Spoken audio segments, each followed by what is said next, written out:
आज हामी यहाँ छौँ। मैले पहिला नि तपाईहरुलाई सुनाएँ। अन्त्यको समयमा हुन आउने महासङ्कष्टमा जम्मा 6 वटा कुराहरू पर्छ। फेरि म एकचोटि दोहोर्याउन चाहन्छु। एउटा कुरा छ मानविकी प्रणालीमा के हुन्छ, जो कुरा बाइबलमा दिएको छ। दोस्रो कुरा छ प्राकृतिक प्रकोपको सम्बन्धमा महासङ्कष्टको समयमा के हुन्छ त्यो कुरा बाइबलमा छ। तेस्रो छ महामारी, मानिसहरूको विरुद्ध हुने महामारी र बोट बिरुवा वनस्पतिहरूको विरुद्ध हुने महामारी।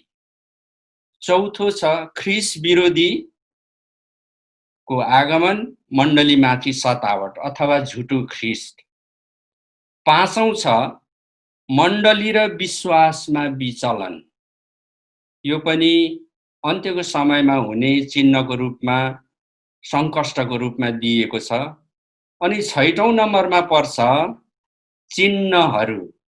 परमेश्वरले उहाँको वचनमा हामीलाई प्रशस्त चिन्हहरूको बारेमा बुझाउनु भएको छ, देखाउनु भएको छ।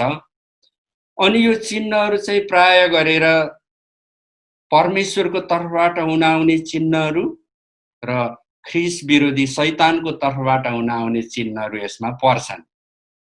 यी 6 वटा कुराहरू द्वारा हामीले अन्त्यको समयमा हामी कहाँनिर छौँ र अन्त्यको समयमा महासङ्कष्टमा के कुराहरू पर्दछ र ती कुराहरूबाट उम्कन सक्नको निम्ति हामीले समयलाई कसरी चिन्ने, यो चाहिँ हाम्रो बाइबल अध्ययनको मुख्य ध्येय रहेको छ।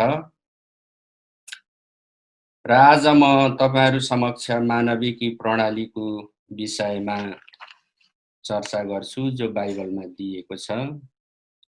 मानविकी प्रणालीमा पर्ने विषयहरू के हो भन्दा, मानविकी प्रणाली भनेको राज्य व्यवस्था हो।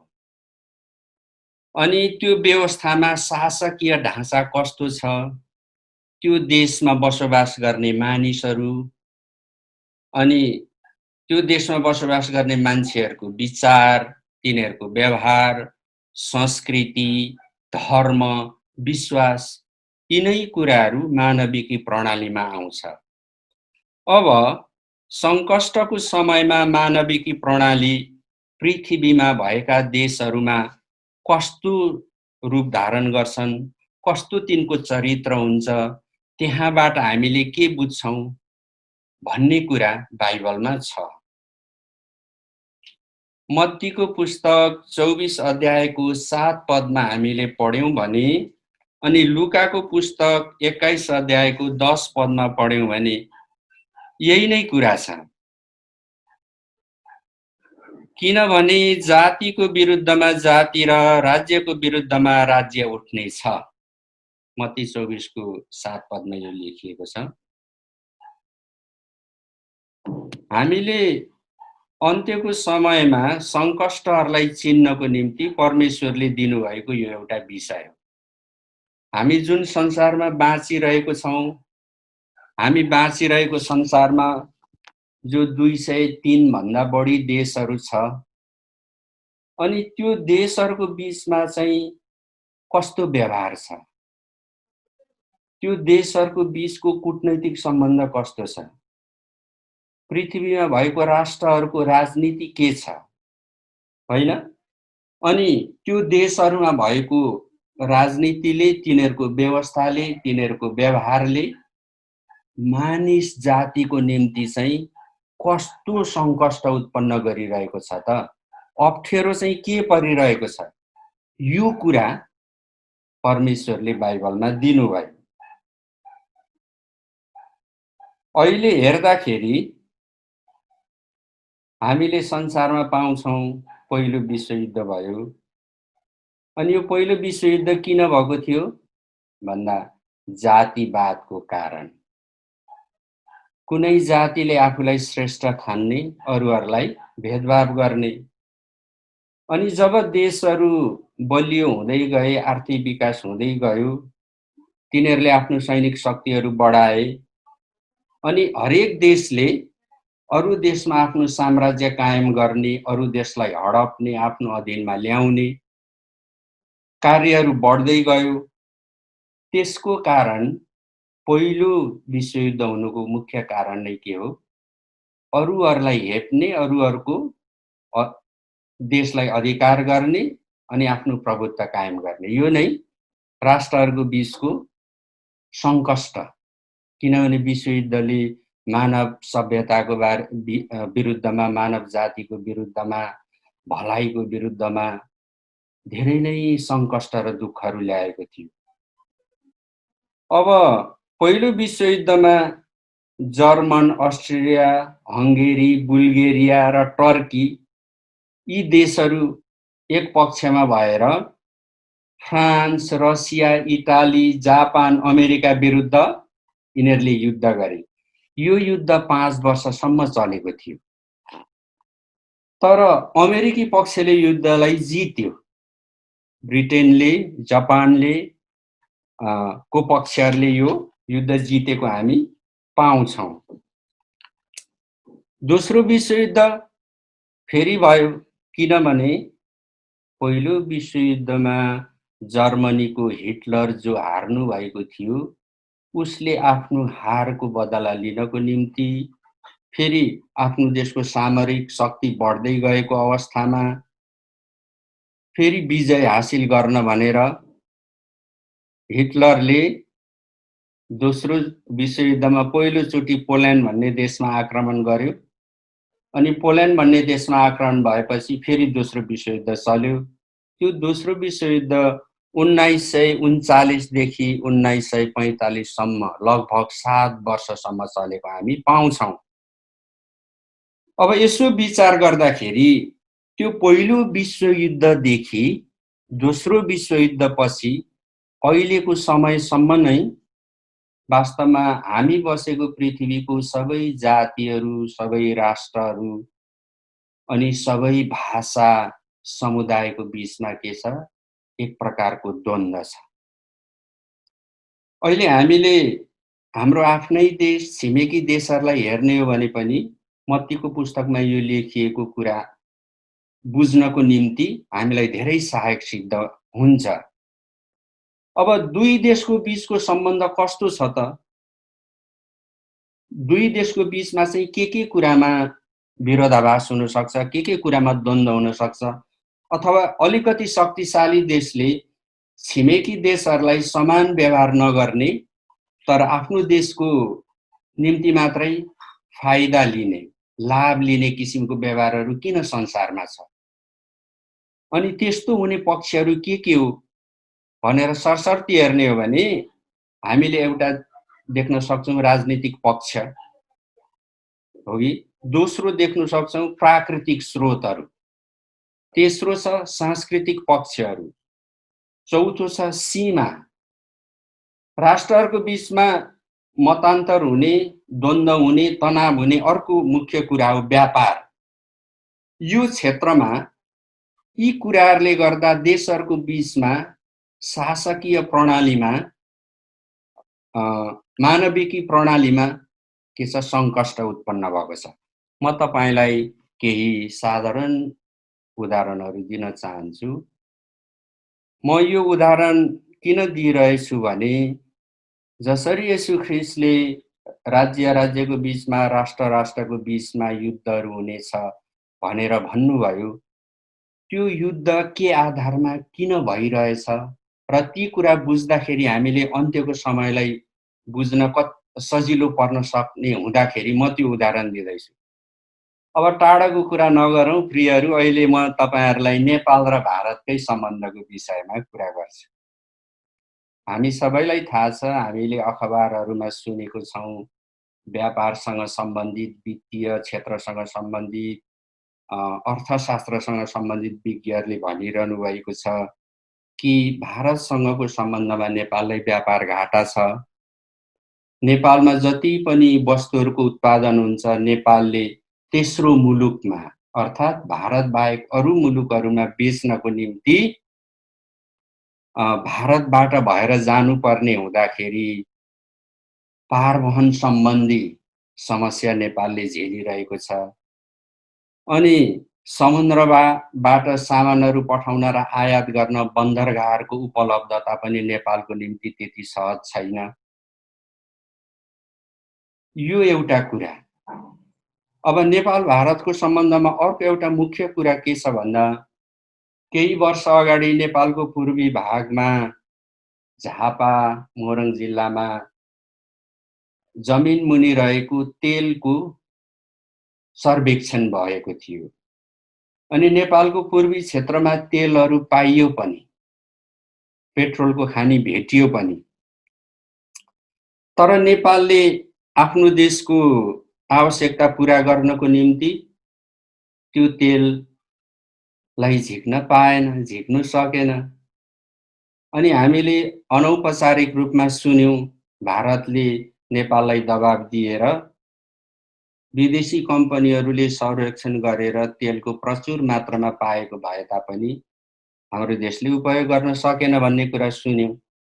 किन भन्दा नेपालको पूर्वी क्षेत्रको जमिन मुनि पृथ्वीमा तल गएर जुन तेलको भण्डार छ, त्यो तेलको भण्डार चाहिँ नेपालको झापा जिल्ला पूर्वमा पश्चिम बङ्गालको केही क्षेत्र छोडेर गएपछि आसाम आउँछ। आसाममा के छ? बङ्गाई गाउँ आसाममा के छ? भारतको तेलको कुवा छ। अनि त्यहाँ चाहिँ त्यो तेल प्रशोधन गर्ने ठुलो फ्याक्ट्री पनि छ। नेपालको पूर्व क्षेत्रमा जमिन मुनि भएको कुवा र भारतले बङ्गाई गाउँ आसामबाट जुन तेल निकाल्छ नि त्यसको कुवा तल एउटै छ। अब नेपालले आफ्नो क्षेत्रबाट निकाल्नु पाएन। यो राष्ट्रहरूको बीचमा भएको यो एउटा समस्या हो, हामीले भोगिरहेको छौँ। हामी सबैलाई थाहा छ यी दिनहरूमा नेपाल र भारतको सीमा क्षेत्रमा सीमाहरू अतिक्रमण भएको छ। हामीलाई त्यो थाहा छ। लिपुलेक, कालापानी, लिम्पियाधुरा, महाकाली नदीको विवाद चलिरहेछ। अर्को कुरा, त्यो क्षेत्रहरू नेपालको भए पनि अहिले भारतीय पक्षले चलाइरहेको अवस्था छ।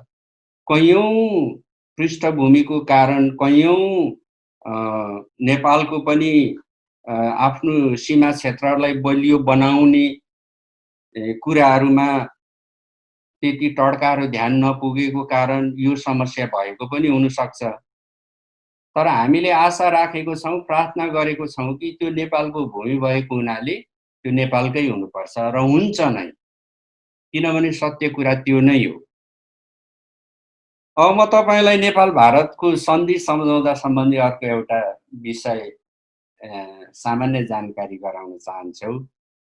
हामी सबैलाई थाहा छ संयुक्त राष्ट्र सङ्घ चाहिँ के हो? पृथ्वीमा भएका विभिन्न राष्ट्र र देशहरूको बीचमा न्याय कायम गर्ने र सबै जातिहरू, भाषा, संस्कृतिका मानिसहरूले बिना भेदभाव, बिना शोषण, सर्वाङ्गीण विकास गर्नको लागि कार्य गर्न पाउन त्यो न्याय, त्यो परिपाटी, त्यो व्यवस्था कायम गर्ने काम संयुक्त राष्ट्र सङ्घको हो। र संयुक्त राष्ट्र सङ्घले आफ्नो निकायहरूद्वारा त्यस्ता कैयौं नीति नियमहरू तय गरेको हुन्छ र ती नीति नियमहरू हामी पालन गर्छौं भनेर पृथ्वीमा भएको राष्ट्रहरूले हस्ताक्षर गरेको पनि हुन्छ। त्यस्तै मध्ये एउटा संयुक्त राष्ट्र सङ्घीय सम्झौता छ, त्यसलाई के भन्छ भन्दा नेपालीमा तल्लो तट सम्बन्धी राष्ट्र सङ्घीय व्यवस्था, तल्लो तटसँग सम्बन्धी सन्धि भनिन्छ। तल्लो तट भनेको के भन्नुहुन्छ भने प्राकृतिक हिसाबले जब हिमालयबाट, उच्च पहाडबाट, चुरेबाट समतल क्षेत्र हुँदै नदी नालाहरू बहन्छन् अनि त्यो नदी नालाहरू चाहिँ विभिन्न भूभाग हुँदै समुद्रसम्म गएर मिसिन्छ। त्यो नदी नाला बहने क्रमलाई कुनै पनि देशले मानविकी हिसाबले बाधा व्यवधान खडा गरेर, भन्नुको अर्थ बाँधहरू बाँधेर रोक्न पाइँदैन। त्यो चाहिँ प्राकृतिक बहाव हो। त्यसलाई थुन्न, छेक्न अनि मानिसहरूलाई बाधा पार्न, मानिसको जनजीवन, जीवनयापन, धनजनमा क्षति पुर्याउनु पाइँदैन। यो चाहिँ पृथ्वीभरिको व्यवस्था हो। यो व्यवस्थामा नेपालले पनि हस्ताक्षर गरेको छ, भारतले पनि हस्ताक्षर गरेको छ। तर हामी सबैलाई थाहा छ नि होइन? बर्खा लागेपछि नेपालमा के हुन्छ भन्नुहोस् त? मधेसका हाम्रो दाजुभाइहरू डुबानमा पर्नुहुन्छ।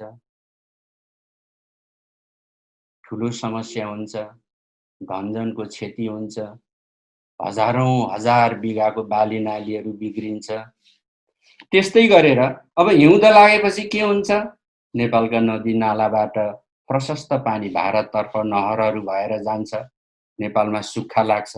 यो के हो? संयुक्त राष्ट्र सङ्घले जो तल्लो तट सम्बन्धी जो अभिसन्धिमा हस्ताक्षर गराएको छ, सैद्धान्तिक रूपमा त्यसमाथि हस्ताक्षर भए पनि व्यवहारमा त्यो व्यवस्थाबाट नेपाल देशले आजसम्म लाभ लिन नसकिरहेको अवस्था छ। यो के हो भन्दा यो पनि येशू ख्रीष्टले मत्ती 24को 7 पदमा भन्नुभएकै सङ्कट हो। हामी कति सङ्कष्टमा परेका छौँ भन्नुहोस् त, सम्झिनुहोस्। हामी सधैँ प्रार्थना गरिरहेछौँ। जब बर्सात सुरु हुन्छ, हाम्रो मनमा डर त्रासले घर बनाइसकेको हुन्छ। अब म तपाईँलाई अर्को एउटा कुरा सुनाऊँ। नेपाल र चीनको सीमा संवेदनशीलताको सम्बन्धमा म केही भन्छु। म यो विषयमा विज्ञ होइन। मैले भनेको कुराहरू खबरमा सुनिएको कुरा, सामाजिक सञ्जालमा सुनिएको कुराहरू हो। तर मैले केवल तपाईँहरूको ध्यानमा मात्रै यो कुरालाई ल्याएँ। किन ल्याएँ भन्दा येशू ख्रीष्टले भन्नुभएको मानवीय प्रणालीमा जो सङ्कष्ट आउँछ भन्नुभएको छ, त्यसलाई बुझ्नको निम्ति मात्रै मैले ल्याएको छु प्रियहरू। मैले करिब 3 महिना अगाडि सामाजिक सञ्जालमा र विदेशी समाचार माध्यमहरूबाट के सुने भने नेपालको हिमाल सगरमाथाको पल्लोपट्टि जो नेपालकै भूभाग हो, त्यहाँ चाहिँ चिनियाहरूले आएर सञ्चार माध्यमको निम्ति एउटा टावर बनाए।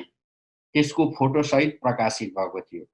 अनि त्यसको केही समयपछि चीनको सरकारी टिभी CGTV भन्नेले के लेख्यो भन्दाखेरि सगरमाथा हिमाल जो हो, जसलाई छोमोलोङमा भनिन्छ, त्यो चाहिँ चीनमा भएको भन्ने आशयको कुरा उसले प्रकाश गर्यो। त्यो गरेपछि हाम्रो देशभक्त नेपालीहरू जसले देशलाई प्रेम गर्छन्, तिनीहरूले कडा प्रतिक्रियाहरू दिए। त्यो कडा प्रतिक्रिया दिएको कारण फेरि CGTVले त्यो पहिला उसले जो कमेन्ट लेखेको थियो, जो विवरण दिएको थियो, त्यसलाई हटायो। त्यो कुरा फेरि सामाजिक सञ्जालमा आएको थियो। भन्नुको अर्थ के हो? यो सङ्कष्ट देश र राष्ट्र बीचमा के छ? यो व्यावहारिक सङ्कष्टहरू उत्पन्न भइरहेको छ। अब हेर्नुहोस्, हाम्रो छिमेकी देश भारतको समस्या चीनसँग छ, पाकिस्तानसँग छ, नेपालसँग छ, सीमा विवाद भइरहेको छ।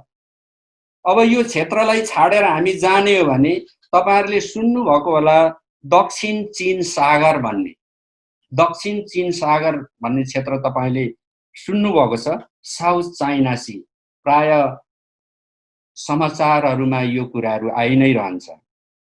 त्यसमा के छ, अहिले हिजो आज आइरहेको समाचारबाट हामीले के थाहा पाउँछौं भन्दा त्यो दक्षिण चीन सागरमा हाम्रो छिमेकी देश चीनले Taiwan, Vietnam, Philippines, Indonesia, Malaysia, Singapore, कम्बोडियामा पर्ने साना साना टापुहरू अनि द्वीपहरू अनि त्यसको सामुद्रिक क्षेत्रहरू चीनले अधीन गर्ने, ती क्षेत्रहरूको नामहरू पनि आफ्नै भाषामा राख्ने चीनले यो काम गरिरहेको छ। यो काम गरिरहेको हुनाले अरु शक्ति राष्ट्रहरू जस्तो अमेरिका, अस्ट्रेलिया, ब्रिटेन त्यो क्षेत्रहरूमा लडाकु युद्ध विमानहरू र नौसेनाको बेडाहरू लिएर गइरहेको छन्। उनीहरूले के भनेको छन्, हामी यो क्षेत्रमा भएका भियतनाम, फिलिपिन्स, इन्डोनेसिया यिनीहरूको रक्षाको निम्ति, यिनीहरूको भूभागको रक्षाको निम्ति हामी यहाँ आएका छौँ भनेर उनीहरूले भनिरहेको छ। भन्नुको अर्थ के हो? त्यहाँ अहिले लगभग युद्धको जस्तो स्थिति देखिन्छ। अनि येशू ख्रीष्टले भन्नुभएको पनि अन्त्यको समयमा यी घटनाहरू हुन्छन् भनेर उहाँले हामीलाई त्यसतर्फ ल्याउनुभयो। अब जाति-जातिको विरुद्धमा हामीलाई थाहा छ हाम्रै देशमा पनि कति जातीय मुद्दाहरू उठे, कतिले समानताको कुराहरू, भेदभावको कुराहरू उठे। यो संसारैभरि भइरहने कुरा हो। कहिलेकाहीँ हामीलाई कस्तो लाग्छ भने यो कुराहरू चाहिँ गरिबीको कारण, न्यूनताको कारण यस्तो कुराहरू उठे। तर प्रियहरू त्यस्तो होइन। म केही धेरै वर्ष अगाडि बेल्जियम भन्ने देशमा गएको थिएँ। म त्यहाँ केही समय बस्दा मैले एउटा कुरा थाहा पाउन सकेँ। त्यो के हो भन्दाखेरि बेल्जियम सानो देश हो तर धेरै धनी देश हो। स्टक मार्केटमा बेल्जियमको नाम तपाईँले जहिले पनि टप 10 मा पाउनुहुन्छ। त्यहाँ प्रशस्त संसाधनहरू छ। भूगोलमा सानो भए पनि त्यहाँको जनसङ्ख्या सानै भए पनि त्यहाँ पनि जातिको बिचमा, भाषाको बिचमा के छ? मनमुटाव र द्वन्द्व छ। मैले त्यहाँ थाहा पाउँदा डोइच बोल्नेहरू र फ्ल्यामिस भाषा बोल्नेहरूको बिचमा कहिलेकाहीँ सानोतिनो झडप हुने, भेदभाव हुने वा केही द्वन्द्वहरू हुने अनि भित्रभित्र एकले अर्कालाई त्यति मन नपराउने किसिमको अवस्था थियो। त्यति धनी देशमा त्यो किन भएको? भन्दाखेरि कहिलेकाहीँ हामी सम्झिन्छौँ हाम्रो जस्तो देशहरू, तेस्रो मुलुकका देशहरूमा गरिबीको कारण, तर होइन। यो कारण गरिबीको कारण नभएर यो सबै कारणहरू चाहिँ आत्मिकी कारणसँग जोडिएको छ। अब यो मानविकी प्रणालीमा जो सङ्कष्ट आयो त्यो किन आयो त भन्दाखेरि योभन्दा अगाडिको चर्चामा हामीले हेरेको थियौँ कि मानिसहरूले परमेश्वरसँगको सम्बन्ध र उहाँको व्यवस्थालाई इन्कार गरेको हुनाले, व्यवस्थाको नियमलाई पालन नगरेको हुनाले, मानिसहरू आफ्नै स्वेच्छामा चलेको हुनाले, मानिस, परिवार, समुदाय, राष्ट्रको विचार अनि व्यवहार नै यसरी हुँदै हुँदै हुँदै हुँदै गएर एउटा राष्ट्र भनेको त के हो? देश भनेको के हो? एउटा ठुलो समुदाय हो। ठुलो समुदायले नै प्रतिनिधित्व गर्ने त्यो ठुलो समुदायले नै अर्को देशप्रति के अन्यायको व्यवहार, घोसपेचको व्यवहार गरि नै रहेको अवस्था हामीले देखिरहेको छौँ।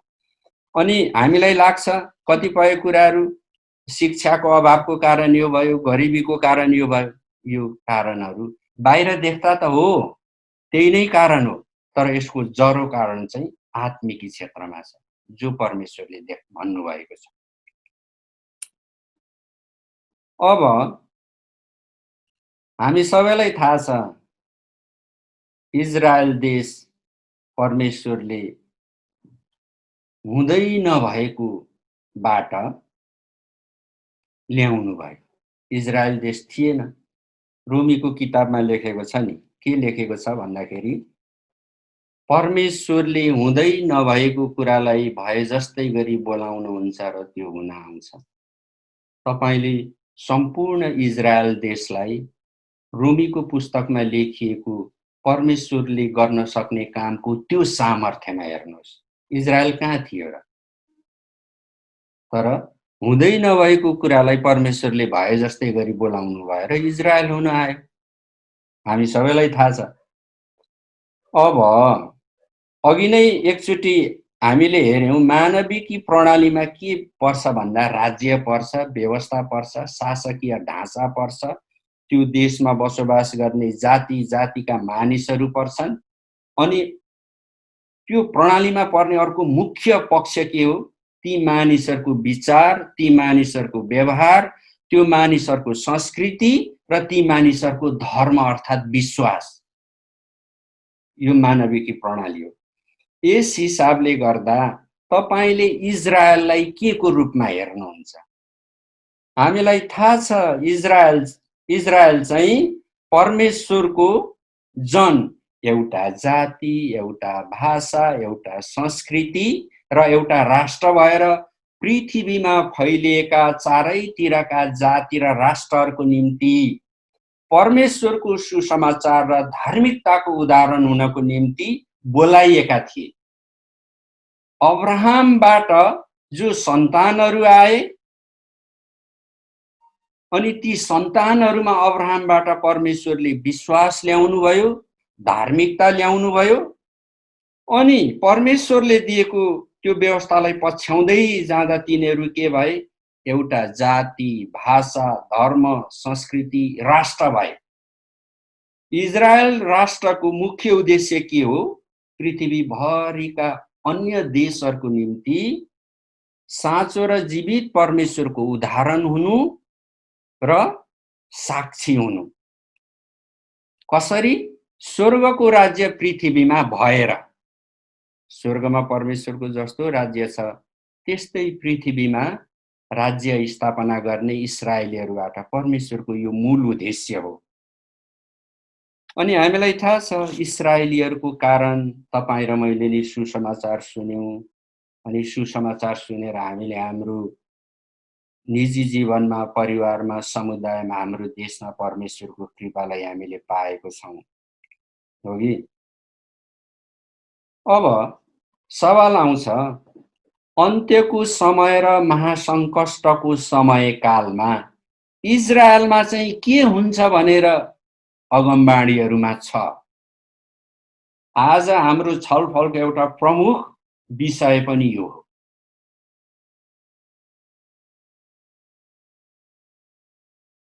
समय समयमा परमेश्वरको महान उद्देश्य पूरा हुने जीवनयापनको मार्गलाई त्यागेर इस्राएलीहरूले संसारकै चालमा चलेको हुनाले प्रभुले बेला बेलामा तिनीहरूलाई ताडना दिनुभयो।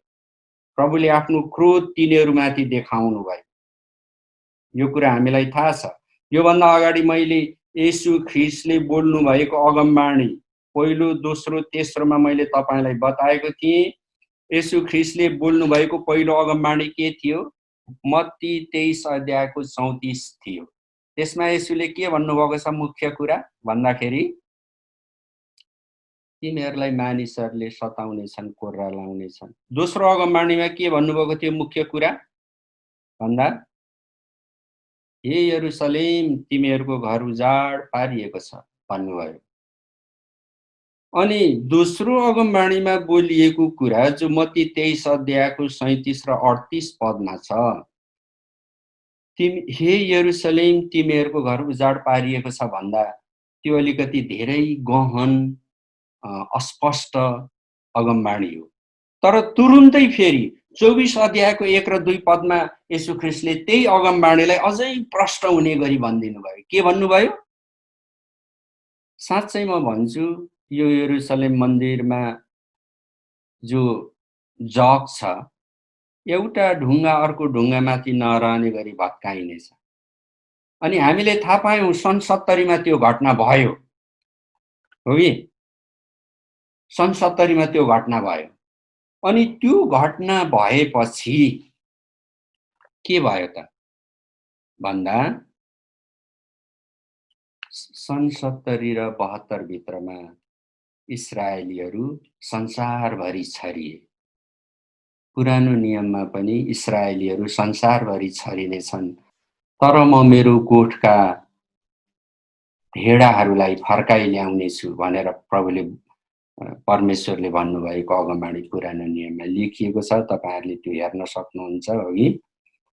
अब सन् 70 र 72 मा इस्राएलीहरू जो संसारभरि छरिए तिनीहरू कहिले फिरे भन्दाखेरि तपाईले इतिहास हेर्नुहुन्छ भने पहिलो विश्वयुद्ध सिद्धिएर सन् 1922 देखि सन् 1939 सम्म इस्राएलीहरू संसारभरिबाट इस्राएलमा फर्किए, तर उनीहरूको देशको पहिचान भएको थिएन। अनि इस्राएलीहरूसँग अरब मुलका मान्छेहरू पनि प्रशस्त बसेको थिए। अनि 1922 मा इस्राएलीहरू संसारबाट कसरी फर्किन सके भन्दाखेरि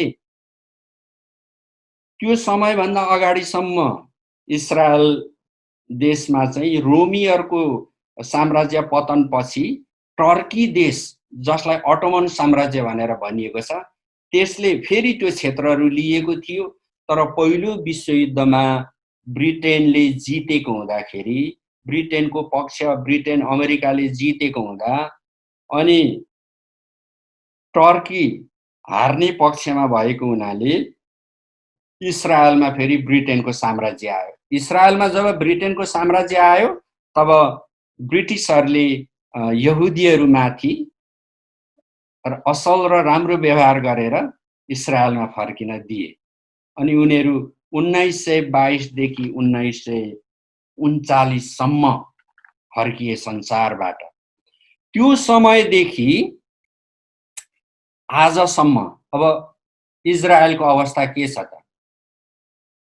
जब संसारमा अन्त्यको समय र सङ्कष्टको समयको सम्बन्धमा बाइबलमा अगमबाणीहरू छ भने परमेश्वरले स्थापना गर्नुभएको इस्रायल राज्यको बारेमा त अवश्य हुन्छ, हैन? इस्रायल राज्य दोस्रो विश्वयुद्धपछि 1947 जुन 15 तारिकमा इस्रायलको पुनःस्थापना भयो। अनि 1947 देखि प्रियहरू आजसम्म इजरायल राज्य चाहिँ प्रगति गर्दै गइरहेको छ, शक्तिशाली बन्दै गइरहेको छ। इस्रायलको बारेमा, त्यो देशको बारेमा, जनजीवनको बारेमा, राजनीतिको बारेमा, त्यहाँको प्रविधिको बारेमा, शिक्षाको बारेमा, त्यो देशको सक्षमताको बारेमा प्रशस्त कुराहरू हामीले पाउन सक्छौँ। त्यसको स्रोतहरू हेर्न सक्छौँ। त्यहाँ के बताइएको छ भन्दाखेरि, मैले एउटा अध्ययन गरेको थिएँ। अमेरिकामा 1000मा 20 जना मान्छेहरू अनुसन्धानमा लाग्छ शिक्षा, विज्ञान, प्रविधिमा। इस्रायलमा चाहिँ 1000मा 130 जना शिक्षा, विज्ञान, प्रविधिकोमा अनुसन्धानमा लाग्छ। तपाईले पढ्नु भएको होला, तपाईलाई याद छ पुरानो नियममा के भनिएको छ? ज्ञानको साँचो इस्राएलीहरूलाई दिएको छ। तपाईले अहिले बजारमा जति पनि स्मार्टफोन देख्नुहुन्छ, इन्टरनेट देख्नुहुन्छ, ल्यापटपहरू देख्नुहुन्छ, विभिन्न किसिमको डिजाइनहरू देख्नुहुन्छ, त्यसको पछाडि इस्राएलीहरू छन्। हो कि? कतिपय प्रविधिहरू हामी यो देशको, त्यो देशको, अमेरिकाको भन्छौँ, तर इस्रायलले त्यो प्रविधि निकालेर पेटेन्ट राइट चाहिँ बेचेको हुन्छ उनीहरूलाई। त्यो बनाउने क्षमता, त्यो प्रविधि, तीक्ष्ण ज्ञान चाहिँ वास्तवमा पुरानो नियममा लेखिए जस्तै परमेश्वरले ज्ञानको साँचो चाहिँ इस्राएलीहरूलाई दिनुभएकै हो। त्यसैले यो उनीहरूसँग छ।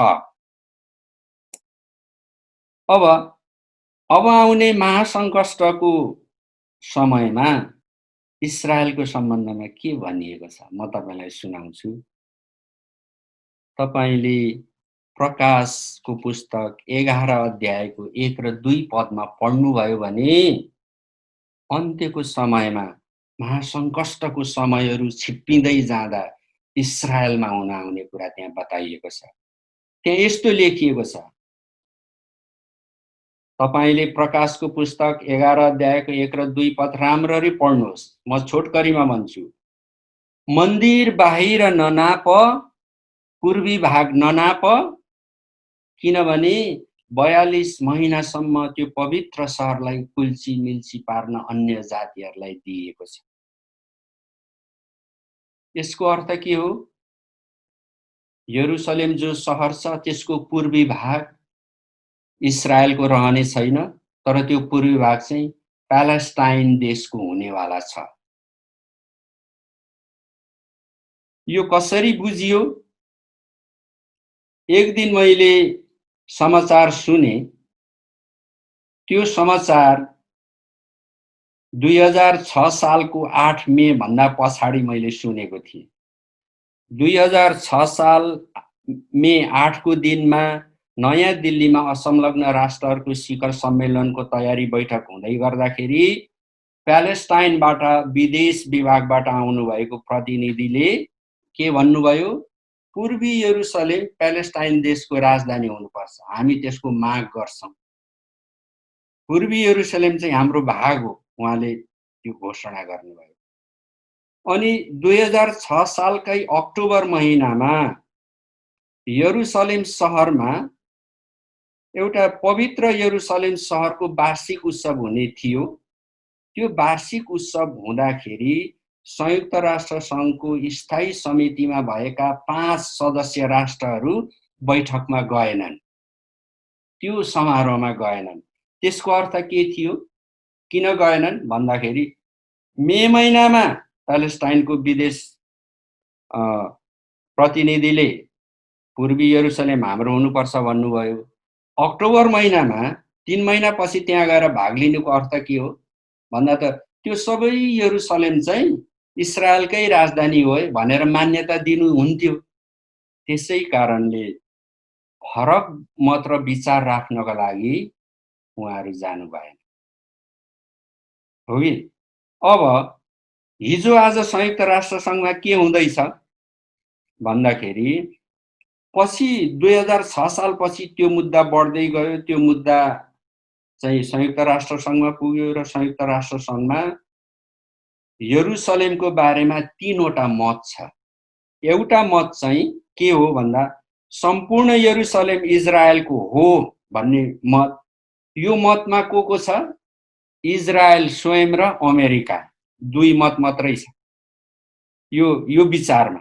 अब दोस्रो विचार के छ यरुसलेमको सम्बन्धमा? यरुसलेम स्वतन्त्र पवित्र सहरको रूपमा राख्नुपर्छ, यरुसलेमलाई एउटा स्वशासित क्षेत्र बनाउनु पर्छ भन्ने एउटा विचार छ संयुक्त राष्ट्र सङ्घमा। यो विचार कसको हो? रोममा भएको क्याथोलिक पोपको। अब यरुसलेमको बारेमा तेस्रो विचार सुन्नुहोस्। यो तेस्रो विचार के छ? होइन, यरुसलेम सहरलाई 2 भाग हामीले बनाउनै पर्छ र यरुसलेम सहरको पूर्वी भागलाई चाहिँ प्यालेस्टाइनको राजधानी दिनुपर्छ। संयुक्त राष्ट्र सङ्घमा यो 3 वटा विचारमा मतदान भयो। अनि हाम्रो देश नेपालले एउटा विचारमा मतदान गरेको छ। त्यो के हो?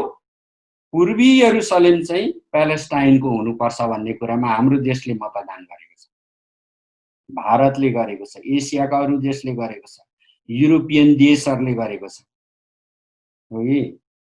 अनि यो किन हुन आयो भन्दा परमेश्वरको अगमबाणी यो छ, महासङ्कष्ट छिप्पिँदै जाँदाखेरि अहिलेको यरुसलेम जो इस्रायल राज्यको राजधानी हो त्यसको पूर्वी भाग चाहिँ उसको छिमेकी देश प्यालेस्टाइनलाई दिइनेवाला छ। फिलिस्तिनी र इस्रायलीहरूको झगडा त तपाईले उहिलेदेखि सुन्नुभएको होला नि, निश्चय नै सुन्नुभएको छ, पढ्नुभएको छ। हो कि? हामीले कति सुनेको छौँ, कति पढेका छौँ। तपाईले यो पनि पढ्नु भएको हुनुपर्छ। परमेश्वरले के भन्नुभयो? यरुसलेमलाई म धर्म हराउने कचौरा बनाइदिन्छु राष्ट्रको लागि। यरुसलेमलाई राष्ट्रहरूको लागि म धर्म हराउने कचौरा बनाइदिन्छु। त्यो धर्म हराउने कचौरा कसरी हुन्छ? मुख्य कुरा के आउँछ भने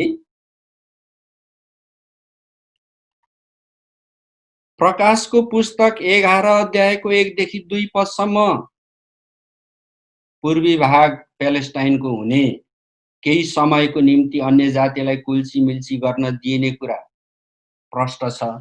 यो चाहिँ पृथ्वीका राष्ट्रहरूको सम्बन्धहरूको बीचमा हुन आउने कुरा हो। हामीले देख्यौं संयुक्त राष्ट्र सङ्घ पनि त्यहाँ छ। अब हामीले यो कुराको सम्बन्धमा बाइबलमा अरू अगमबाणीहरू छ कि छैन भनेर हेर्यौं भने हामीले पाउँछौं यशायाको 3 अध्याय पढ्नुहोस्, 4 अध्यायको 1 पद पढ्नुहोस्, 5 अध्यायको 1 र 7 पढ्नुहोस्। यहाँ के छ भन्दाखेरि त्यो अगमबाणीहरू छ कि महासङ्कष्टको समयमा पृथ्वीमा भएको एउटा देश इस्रायल कस्तो अवस्थाहरूबाट गुज्रिन्छ भन्ने कुरा यहाँ दिएको छ। तपाईले यशाया 3 अध्यायमा पढ्नुभयो भने परमेश्वरको एकदमै गह्रौँ हृदय तपाईले थाहा पाउनुहुन्छ। यसैया 3 अध्यायमा पढ्नुभयो भने एकदमै परमेश्वरको शोक त्यहाँ देख्नुहुनेछ। अनि परमेश्वर इस्राएलीहरू जो परमेश्वरको आफ्नै मानिसहरू हुन्, उनीहरूप्रति आक्रोशित भएको पनि यसैया 3 अध्यायमा तपाईले पाउनुहुनेछ। यो कुराहरू छ। तपाईले यसैया 4 अध्यायको 1 पदमा हेर्नुभयो भने त्यहाँ के छ? परमप्रभु परमेश्वर इस्राएलीहरूको पापको कारण विमुख भएको हुनाले कस्तो अवस्थासम्म इस्राएलीहरूले भोग्नेछन् भन्ने कुरा त्यहाँ देखाइएको छ। म तपाईहरुलाई यसैया 3 अध्यायको एउटा पद अहिले सुनाउन चाहन्छु। 3 अध्यायको 8 पद म सुनाउँछु है। यरुशलेम धर्मरिँदैछ, यहुदाको पतन हुँदैछ, तिनीहरूका वचन र काम परमप्रभुको विरुद्धमा छन्। उहाँको महिमापूर्ण उपस्थितिलाई तिनीहरू खुल्लमखुल्ला विरोध गर्छन्। परमेश्वरको महिमापूर्ण उपस्थितिलाई तिनीहरू खुल्लमखुल्ला विरोध गर्छन्। इस्रायलमा लगभग 9 करोड मानिसहरू छन्, हो कि? अनि परमप्रभुको महिमापूर्ण उपस्थिति भनेको येशू ख्रीष्ट हुनुहुन्छ, जो इस्रायल आउनुभयो, जसले स्वर्गको राज्यको सुसमाचार सुनाउनु भयो। अनि उहाँले बिलौनानी गाउनु भयो, हे यरुशलेम, मैले तेरा चल्लाहरूलाई कसरी बटुल्न खोजे तर तैँले इन्कार गरिस्। येशू ख्रीष्ट दुखी पनि हुनुभयो। किन? अनाज्ञाकारितामाथि आउने क्रोध जो येशू ख्रीष्टलाई पहिल्यैदेखि थाहा थियो, त्यो सम्झेर येशू दुखी हुनुभएको, त्यत्तिकै दुखी हुनु भएन। अब यहाँ अहिले हामी यसैया 3 अध्यायको 8 पदमा के हेर्यौं भन्दाखेरि उहाँको महिमापूर्ण उपस्थितिलाई तिनीहरूले खुल्लमखुल्ला विरोध गरे। त्यसो भएको कारण परमेश्वरले के भन्नुभयो? यरुशलेम जब प्यालेस्टाइनको राजधानी हुन्छ, पूर्वी यरुशलेम, सजिलै त हुँदैन, हैन? त्यसमा त द्वन्द्व हुन्छ, युद्ध हुन्छ। त्यो युद्ध हुँदाखेरि जो दृश्य उपस्थित हुन्छ नि, अनि इस्राएलीहरूको कठिनाई कतिसम्म हुन्छ, उनीहरूले कति धेरै दुःख पाउँछन्, उनीहरूको अवस्था के हुन्छ, यो यसमा दिएको छ। हो कि? म 4 अध्यायको 1 पद पढेर सुनाउँछु। त्यस दिन 7 जना स्त्रीहरूले एउटै मानिसलाई समातेर यसो भन्नेछन्, हामी आफ्नै भोजन खानेछौँ र आफ्नै लुगा जुटाउने छौँ। केवल तपाईँ हाम्रा पति हुनुहोस्, हाम्रो अपमान तपाईँले हटाइदिनुहोस्। प्रियहरू, तपाईले यी वचनहरूको आधारमा आफै अध्ययन गर्नुहोस्, हेर्दै जानुहोस् कि आउने समयहरूमा इस्रायल कस्तो सङ्कष्टमा पर्नेवाला छ। यहाँ के भनेको छ? 7 जना स्त्रीहरू एउटा मानिसलाई समातेर भन्छन्, हामी आफ्नै भोजन खान्छौँ, आफ्नै लुगा जुटाउँछौँ, तपाईँ केवल हाम्रो पति हुनुहोस् र हाम्रो अपमान हटाइदिनुहोस्। यसले के अवस्था देखाउँछ कि अब जब युद्ध हुन्छ, त्यो युद्धमा इस्रायलका पुरुषहरू, इस्रायलका मानिसहरू, बलियाबाङ्गाहरू कति धेरै नाश हुन्छन्, कति धेरै नाश हुन्छन् होला। यी 7 जना स्त्रीहरूले उनीहरूको इच्छाको कारण, बिहे गर्ने इच्छाको कारण पुरुषहरू नभेटेको हुनाले एउटैलाई पति मान्ने भन्ने अर्थमा यो भनिएको होइन। यहाँ के भनेको छ? हाम्रो अपमान तपाईले मेटाइदिनुहोस्, अर्थात् इस्रायलमा पुरुषहरूको संख्या कम भयो। किन कम हुनेवाला छ? अब त्यो युद्ध हुँदैछ। सहजै पूर्वी यरुसलेम प्यालेस्टाइनको राजधानी हुँदैन, त्यहाँ द्वन्द्व हुन्छ, त्यहाँ युद्ध हुन्छ। त्यो युद्ध कति भयावह होला। तपाईले यशाया 3 अध्यायको 16 पददेखि पढेर 26 पदसम्म पढ्नुभयो भने यरुसलेममा भएका विलासी स्त्रीहरूको बारेमा बयान छ। यी स्त्रीहरू किन यति आराममा, आनन्दमा, शान्तिमा यहाँ बयान गरिएको छ भन्दा, स्वाभाविक हो, इस्रायलमा धन सम्पत्ति बढेको छ, परमेश्वरले इस्रायललाई ज्ञानको साँचो दिनुभयो, अनि इस्रायललाई चाहिँ संसारले सबैभन्दा सुरक्षित आकाश भएको देश भनेर मानेको छ, हो कि? अनि इस्रायलमा परमेश्वरको प्रशस्त बुद्धि ज्ञान छ, सबै कुराहरू छ। तर नभएको कुरा के हो? 3 को 8 पदमा हामीले पढ्यौं, उहाँको महिमापूर्ण उपस्थितिलाई तिनीहरूले खुल्लम खुल्ला विरोध गर्छन्। परमेश्वर पिताको महिमापूर्ण उपस्थिति प्रभु येशू ख्रीष्ट हुनुहुन्थ्यो। विरोध मात्रै गरेनन्, इस्राएलीहरूले येशू ख्रीष्टलाई क्रुसमा समेत सजाय दिए। इस्रायलमा 2% क्रिस्चियनहरू छन्, बाँकी 98% येशूलाई ख्रीष्ट हो भनेर नमान्नेहरू छन्। यहुदीहरू अझै पनि ख्रीष्ट कहिले आउनुहुन्छ भनेर पर्खिरहेको छन्। तर येशू ख्रीष्टलाई चाहिँ उनीहरूले कल्वरी क्रुसमा टाँगिसके। अनि येशू ख्रीष्टको उपस्थिति चाहिँ महिमापूर्ण थियो। उहाँले सबै शक्तिको काम गर्नुभयो, सबै बुद्धिको काम गर्नुभयो, सबै व्यवस्थाको कुराहरूलाई उहाँले मानिसहरूमा प्रकट गराउनु भएको थियो। तर यो पुस्ताले उहाँलाई विश्वास गरेन। त्यसैले परमेश्वरले इस्रायलका मानिसहरूको भागमा यो एउटा अप्ठ्यारो कुरा राखिदिनु भयो। हामीले हेर्ने हो भने पृथ्वीको जाति र राष्ट्रहरूमा हेर्ने हो भने कुनै पनि जाति र राष्ट्रले उनीहरूको पक्ष बलियो हुनको निम्ति आकाशबाट शक्ति पाएको छैन। तपाईले भजन सङ्ग्रह 68 को 34 पदमा पढ्नुहोस् त, त्यहाँ के भनेको छ? इस्राएलीहरूको शक्ति चाहिँ आकाशबाट आएको हो, उनीहरूको बुद्धि ज्ञान क्षमता आकाशबाट आएको।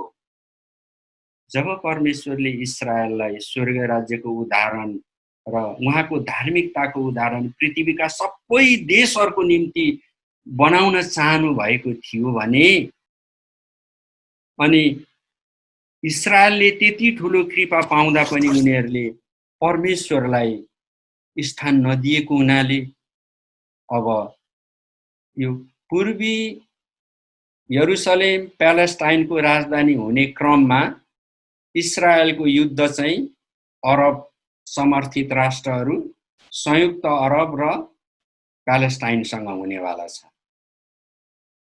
अनि भजन सङ्ग्रह 122 को 6 र 7 मा भनेको छ, यरुसलेमको शान्तिको निम्ति प्रार्थना गर, किनभने यरुसलेमको पूर्वभाग टुक्रिनु, अन्य जातिहरूले कुल्ची मिल्ची पार्नु, पवित्र मन्दिरको सबै विधिहरूलाई रोकिदिनु, तिनीहरूले राज्य गर्नु परमेश्वरको हृदयको आनन्दको कुरा होइन।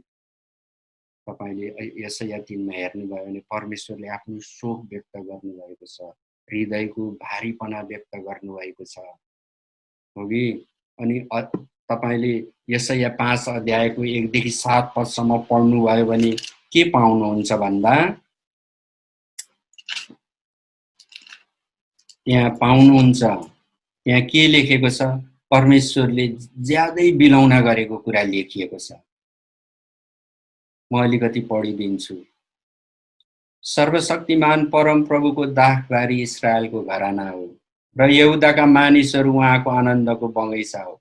उहाँले न्यायको आशा गर्नुभयो तर रक्तपात पो भयो, धार्मिकताको आशा गर्नुभयो तर सङ्कष्टको रुवाबासी पो सुनियो।